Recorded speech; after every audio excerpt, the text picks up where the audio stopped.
ಮಮತಾರಾಣಿ, ಅರಸೀಕೆರೆ ತಾಲೂಕು ಮಹಿಳಾ ದೌರ್ಜನ್ಯ ವಿರೋಧಿ ಒಕ್ಕೂಟದ ಸಂಚಾರ. ನನ್ನ ಹೆಸರು ಧರ್ಮಾವಳಿ.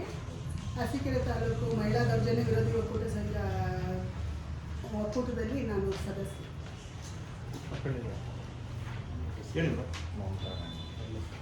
ನನ್ನ ಹೆಸರು ಭಾಗಮತಿ ಅಂತ, ಹಾಸನ ಘಟಕ ಕರ್ನಾಟಕ ರಾಜ್ಯ ಮಹಿಳಾ ದೌರ್ಜನ್ಯ ವಿರೋಧಿ ಒಕ್ಕೂಟದ ಖಜಾಂಚಿಯಾಗಿ ಇದ್ದೇನೆ. ಎಲ್ರಿಗೂ ನಮಸ್ಕಾರ. ನನ್ನ ಹೆಸರು ನಿರ್ಮಲಾ ವಿ ದೇವ್ ಅಂತ ಹೇಳ್ಬಿಟ್ಟು ನಾನು ಕರ್ನಾಟಕ ಮಹಿಳಾ ದೌರ್ಜನ್ಯ ವಿರೋಧಿ ಒಕ್ಕೂಟದ ಸಭಾಂಗಣ ಸಮಿತಿಯ ಮುಖ್ಯ ಸಂಚಾಲಕಿಯಾಗಿ ನಾನು ಕೆಲಸ ಮಾಡ್ತಾ ಇದ್ದೇನೆ. ನನ್ನ ಹೆಸರು ಮಮತಾ ಶಿವು, ಕರ್ನಾಟಕ ಮಹಿಳಾ ದೌರ್ಜನ್ಯ ವಿರೋಧಿ ಒಕ್ಕೂಟ ಹಾಸನ ಘಟಕದ ಸಮಾವೇಶದ ಪ್ರಧಾನ ಕಾರ್ಯದರ್ಶಿಯಾಗಿ ಕೆಲಸ ಮಾಡ್ತಾ ಇದ್ದೀನಿ.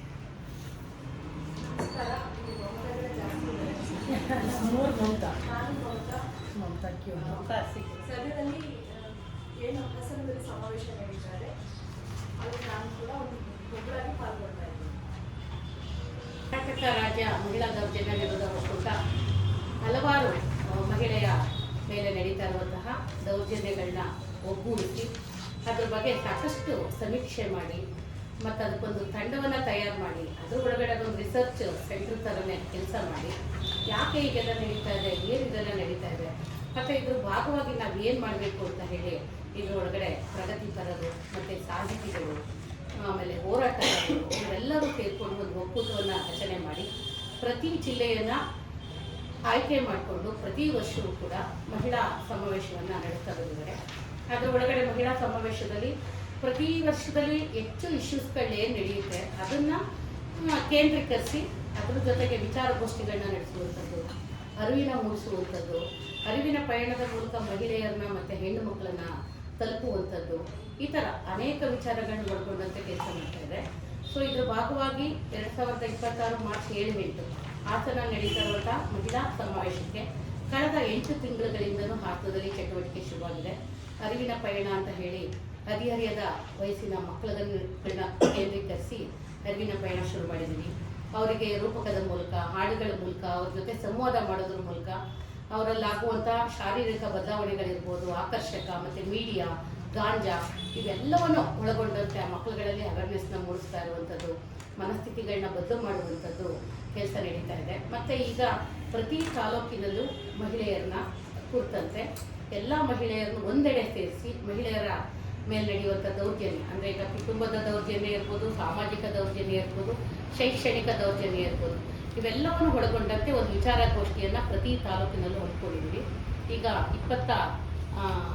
8ನೇ ತಾರೀಕು ಶನಿವಾರ ದಿನ ಅರಸೀಕೆರೆಯಲ್ಲಿ ವಿಚಾರಗೋಷ್ಠಿ ನಡೆಯುತ್ತೆ.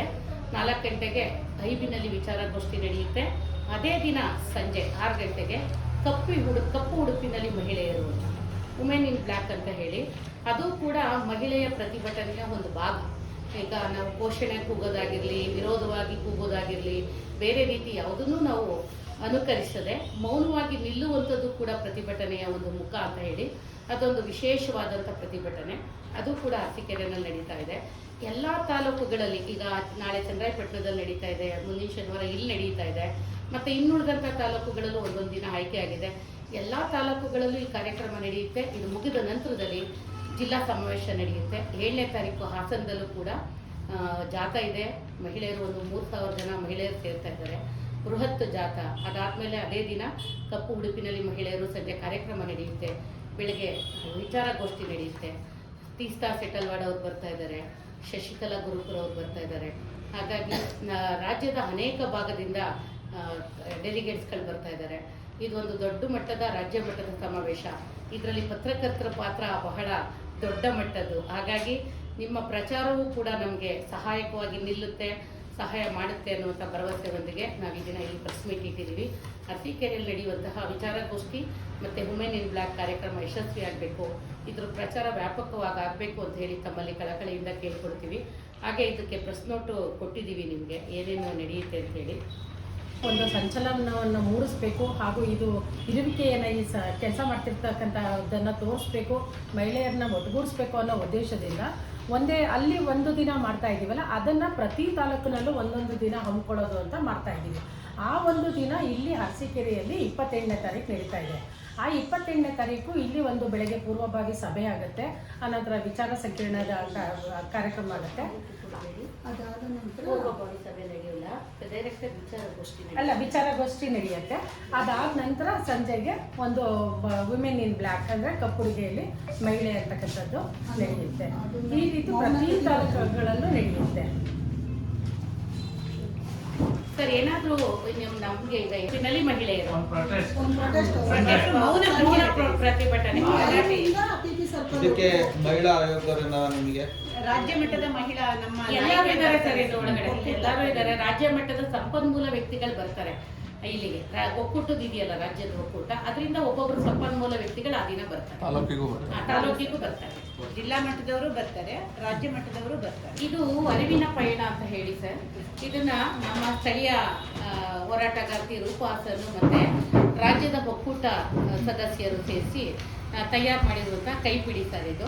ಇದ್ರ ಒಳಗಡೆ ಹದಿಹರಿಯದ ಸಮಸ್ಯೆ ಅಂದರೆ 10 ವರ್ಷದ ಮಕ್ಕಳಿಂದ, ಈಗಿನ ಮಕ್ಕಳುಗಳೆಲ್ಲ 6ನೇ ತರಗತಿಯಿಂದನೇ ಶುರುವಾಗಿದೆ ಗ್ರೌನ್ ಅಪ್ ಆಗೋದು ಅದೆಲ್ಲ.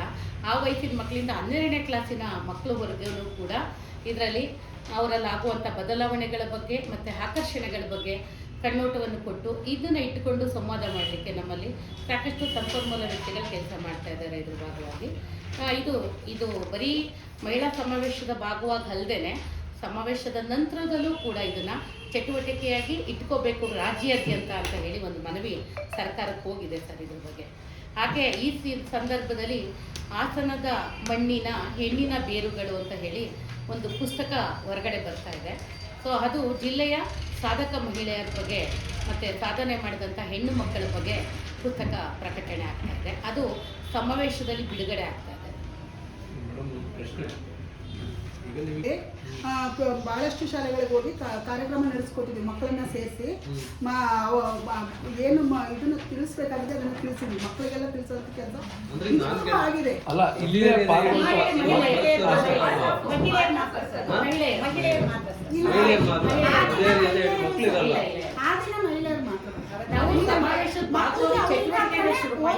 ತಿಳುವಳಿಕೆ ಕೊಟ್ಟು ಬಂದಿದ್ದೀವಿ, ಕ್ಲಾಸ್ ಮಾಡಿ ಬಂದಿದ್ದೀವಿ. ಕಾಲೇಜು ಹೈಸ್ಕೂಲು ಎಲ್ಲ ದೊಡ್ಡ ಮೇಟಿಗುರ್ಕೆ ಮತ್ತೆ ಮಾಡಾಳು, ನಮ್ಮ Kodimath high school, college, junior college, Saint Mary's ಅಲ್ಲಿ ಉದ್ಘಾಟನೆ ಮಾಡಿದ್ವಿ. ಅದನ್ನೆಲ್ಲ ಮಾಡಿದ್ವಿ. ಪ್ರತಿಯೊಬ್ಬರಿಗೂ ಹೇಳ್ತಾ ಇದ್ದೀವಿ, ಎಷ್ಟು ಸಾಧ್ಯವಾಗುತ್ತೆ ಎಲ್ಲರೂ ಮುಟ್ಲಿಕ್ಕೆ ಪ್ರಯತ್ನ ಪಡ್ತಾ ಇದ್ದೀವಿ. ಅಲ್ಲ ನೀವು 40 ಮಕ್ಕಳ ಜೊತೆಗೆ ಮಾತ್ರ ಇದನ್ನ ಚಟುವಟಿಕೆ ಮಾಡೋದು. ಹಾಗಾಗಿ ನಾವು ಇದನ್ನ 40 ಹೆಣ್ಮಕ್ಳು ಅವ್ರನ್ನ ಗೌರವವಾಗಿ ಮಾಡುವಂಥದ್ದು ಬಹಿರಂಗ ಅಲ್ಲ. ಇಡೀ ಪಬ್ಲಿಕ್ ಅಲ್ಲಿ ನಿಂತ್ಕೊಂಡು ಮಾತಾಡಿದ್ರೆ ಅದು ಎಲ್ಲರಿಗೂ ತಲುಪುವಂಥದ್ದು ವಿಚಾರಗೋಷ್ಠಿ. ಅರಿವು ಕಾರ್ಯಕ್ರಮ ಏನಿದೆ ಅದು ಮಕ್ಕಳ ಮನಸ್ಸಿನಲ್ಲಿ ಏನಾಗ್ತಾ ಇದೆ, ಅವಳ ದೇಹದಲ್ಲಿ ಏನಾಗ್ತಿದೆ ಅಂತ ಅವಳು ಎದ್ದು ನಿಂತ್ಕೊಂಡು ಮುಕ್ತವಾಗಿ ಶೇರ್ ಮಾಡ್ಕೊಳ್ಳೋದು. ಅವಳು ಯಾಕೆ ನನ್ಗೆ ಹಂಗೆ ಆಗ್ತಿದೆಯಲ್ಲ ಅಂತ ಅವಳು ಕೇಳಬೇಕು, ಅದು ಪರಿಹಾರಗಳನ್ನ ಹೇಳ್ಬೇಕು, ಅದು ಸಂವಾದ. ಅದಕ್ಕೆ ಇದು ಬರೀ ಮಹಿಳಾ ಸಮಾವೇಶದ ಭಾಗವಾಗಿ ಇದು ಏನು ನಾವು ಇಲ್ಲಿ ನಿಮಗೆ ಹೇಳ್ತಾ ಇರೋದು ಅಂದರೆ, ನೋಡಿ ಈ ಥರದ್ದು ಚಟುವಟಿಕೆಗಳು ಶುರುವಾಗಿದೆ. ಇದು ಮಹಿಳಾ ಸಮಾವೇಶದ ನಂತರದಲ್ಲೂ ಕೂಡ ಇದ್ರ ಚಾಪು ನಮ್ಮಲ್ಲಿ ಉಳ್ಕೊಳ್ಳುತ್ತೆ. ಅವರು ಹೊರ ಜಿಲ್ಲೆಯಿಂದ ನಮ್ಗೆ ಇದನ್ನು ತಂದಿರುವಂಥದ್ದು ಏನು ಮೆಟೀರಿಯಲ್ನ ಹಾಸನ ಜಿಲ್ಲೆಯಲ್ಲಿ ಇದು ಗಟ್ಟಿಯಾಗಿ ನಿಂತ್ಕೊಳ್ತು. ಇದು ಇನ್ನೊಂದಷ್ಟು ಮಾಡಿಫಿಕೇಶನ್ ಆಯಿತು. ಮಾಡಿಫಿಕೇಶನ್ ಆಗಿ ಈಗ DDPI ಅವರು ಆದೇಶ ಕೊಟ್ಟಿದ್ದಾರೆ ಸರ್, ಹದಿಹರೆಯದ ಸಮಸ್ಯೆಗಳ ಬಗ್ಗೆ ಎಲ್ಲ ಸರ್ಕಾರಿ ಶಾಲೆಗಳಲ್ಲೂ ಅರಿವಿನ ಕಾರ್ಯಕ್ರಮ ಹಾಕಬೇಕು ಅಂತೇಳಿ ಆದೇಶ ಕೊಟ್ಟಿದ್ದಾರೆ. ಈಗ ನಾವು ಮಾರ್ಚ್ ಎಕ್ಸಾಮ್ ಶುರುವಾಗೋವರೆಗೂ ಮಾಡ್ತೀವಿ, ರಜೆ ಮುಗಿದ್ಮೇಲೆ ಮತ್ತೆ ಶುರು ಮಾಡ್ತೀವಿ. ಅಂದರೆ ಇದು ನಿಲ್ಲೋದೇ ಇಲ್ಲ, ಈ ಕಾರ್ಯಕ್ರಮ ನಡೀತಾನೆ ಇರುತ್ತೆ, ವರ್ಷ ಪೂರ್ತಿ ಚಟುವಟಿಕೆಯಾಗಿ ನಡೆಯುತ್ತೆ. ನಾವು ಸೆಲೆಕ್ಟ್ ಮಾಡ್ಕೊಳ್ಳಿಲ್ಲ ಅಂದರೆ ಈಗ ಎಕ್ಸಾಮ್ ಹತ್ರ ಬಂತಲ್ಲ, ಕೆಲವು ಶಾಲೆಯಲ್ಲಿ ಪರ್ಮಿಷನ್ ಕೊಡ್ತಾರೆ, ಕೆಲವು ಶಾಲೆಯಲ್ಲಿ ಕೊಡಲ್ಲ. SSLC ಎಕ್ಸಾಮ್ ಅಂತ ನಾವು ಹೈಸ್ಕೂಲು ಕಾಲೇಜಿಗೆ ಅಷ್ಟೇ ಹೋಗ್ಬೇಕಾಗುತ್ತಲ್ಲ. ಹಾಗಾಗಿ ಹಾಗೂ ಪ್ರಯತ್ನ ಪಟ್ಟು ಒಂದು 10-15 ಶಾಲೆಗಳನ್ನ ಮುಗಿಸಿದ್ವಿ, ಕಾಲೇಜುಗಳು ಒಂದು 4 ಮುಗಿದ್ವಿ. ಅದು ತಾಲೂಕು ಘೋಷಣೆಯವರು, ಹಾಗೆ ಮತ್ತೆ ಇದು ಸ್ತ್ರೀ ಶಕ್ತಿ ಸ್ವಸಹಾಯ ಸಂಘದವರು, ಕಾರ್ಮಿಕ ಸಂಘಟನೆಗಳು, ಮಹಿಳಾ ಸಂಘಟನೆಗಳು ಎಲ್ಲವೂ ಕೂಡ ಇದು ಭಾಗವಾಗಿ ಕೆಲಸ ಮಾಡ್ತಾರೆ. ಅದ್ರ ಭಾಗವಾಗಿ ಬರ್ತಾರೆ ಸರ್. ಅಲ್ಲ, ನಾವು ಹಾಸನಲ್ಲಿ ತುಂಬಾ ಜನ ಆಗ್ತಾರೆ ಬಿಡಿ. ಇಲ್ಲಿ ನೀವ್ ಹೇಳ್ದಂಗೆ ಇನ್ನೊಂದು 1000 ಸೇರಿಸ್ಬೇಕು ಅಂತ ಹೇಳ್ತಾ ಇರೋದು.